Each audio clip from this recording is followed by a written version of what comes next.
It was a lot of industrial moguls.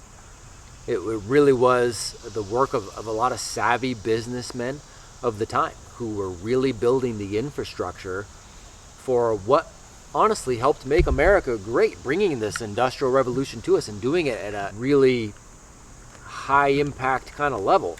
These guys, the Rockefellers and all these names that get thrown around with the Illuminati and they get thrown around with all that, like, and I get it, man. All these guys get blamed for everything, right? And you got your Vanderbilts and you got your, I get that, that's fine. But you can't deny the fact John D. Rockefeller put in the equivalent of $1.3 billion. That's fact. You can go look it up, to create the compulsory schooling system. In his words, I don't want a nation of thinkers. I want a nation of workers.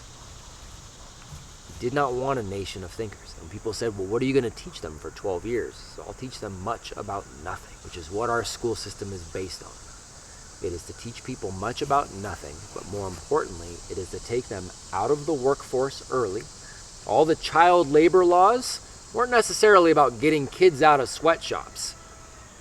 It was around the fact that if you let a young person get to work early on something that matters and figure out who they are and maybe allow human innovation to actually take root at an early age, which it likely will, well, you're going to have a population that's really, really hard to control because they're going to start to get independence. They're going to fuel that early on. Again, that's a factory setting for us. So we're going to start to fuel that early on, and that young person is going to be somebody who is wildly independent, wildly sovereign, and doesn't really have the need for somebody else, government or otherwise, to tell him or her what to do and when to do it.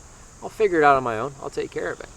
Well, that doesn't do well for building out a nation of workers to come work in my industrial factory to get done what I need to get done so that I can have the ultimate level of wealth, create a separate banking system for myself, and all the other things that end up going on from that. It's an awful thing to hear. You need bravery. You need to be curious enough to say, why does school look like this? Why hasn't it changed? The world is changing at a ridiculous pace. School looks the same as it did when we were there, albeit a little more constricted, if we're honest.